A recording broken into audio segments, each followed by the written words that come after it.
ঘোষণাটি করা হচ্ছে সুন্দরবন জেলা পুলিশের নামখানা থানার পক্ষ থেকে। ঘোষণাটি হলো, গত কয়েকদিন ধরে নামখানা এলাকাতে আমরা লক্ষ্য করছি কিছু বাইরের থেকে অসাধু লোক আপনাদের কাছে যাচ্ছে এবং গিয়ে বলছে যে আপনার সোনার জিনিসটাকে দিন, আমি এই কেমিক্যাল দিয়ে পরিষ্কার করে দেব।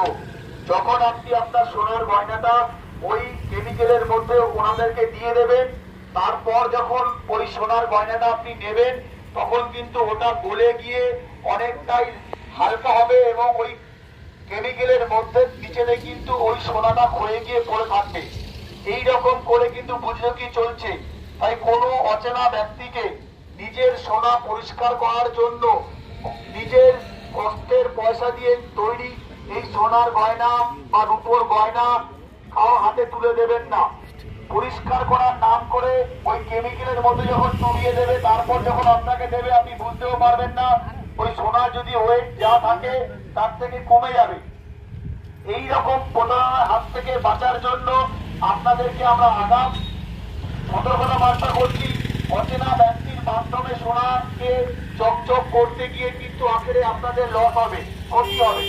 আরেকটা দেখতে পাচ্ছি, গত দুদিন আগে পীর বাবার ওষুধ বিক্রি করার নাম করে বাড়িতে আসছে, এসে বলছে আপনাদের রোগ ব্যাধি ভালো হয়ে যাবে, আপনার সাথে যে গয়নাগুলো আছে এই ঘটির মধ্যে রাখুন, আমরা চলে যাওয়ার পর দেখবেন আপনার রোগ ব্যাধিও চলে যাবে, সমস্যা মিটে যাবে।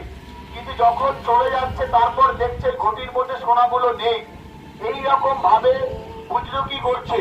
তাই সমস্ত সুবুদ্ধি সম্পন্ন মানুষদের বলবো, আপনাদের এই প্রলোভনে পা দেবেন না। কারোর হাতে নিজের এই সোনা গয়না দেবেন না যে ওনাকে দিয়ে বলছেন আমি আপনার রোগ ব্যাধি কমিয়ে দেব। ডাক্তারের কাছে যান, ডাক্তার রোগ ব্যাধি কমাবে। এই রকম প্রচার করা হচ্ছে সুন্দরবন জেলা পুলিশের নামখানার তরফ থেকে।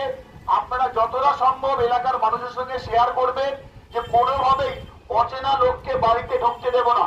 এরা মূলত দুপুরবেলা যায়, দুপুরবেলা যখন ফাঁকা থাকে তখন মহিলারা বাড়িতে থাকে, তাদেরকে বলে দিন আপনার, প্রথমে বলবে আপনার বাসন কোসনকে পরিষ্কার করে দেবো কেমিক্যাল দিয়ে, দেখবেন সত্যি পরিষ্কার করেছে। এরপর আস্তে আস্তে বলবে আপনার সোনাগুলো দিন, ওটাকে চকচক করে দেবো। ওই যখনই আপনি দেবেন ওই কেমিক্যালের মধ্যে দেওয়ার কিছুক্ষণের মধ্যে ওটা কিন্তু গলে গিয়ে ওটা হালকা হয়ে যাবে। তাই সকলকে বলছি সজাগ থাকুন, সতর্ক থাকুন, সবার সাথে শেয়ার করুন, যাতে আপনারা গরিব মানুষ আপনাদের এই কষ্টের পয়সা দিয়ে সোনা এগুলো যেন দুর্যোগের মাধ্যমে লোকে নিয়ে যায়। ঘোষণাটি করা হচ্ছে সুন্দরবন জেলা পুলিশের নামখানার তরফ থেকে। ধন্যবাদ।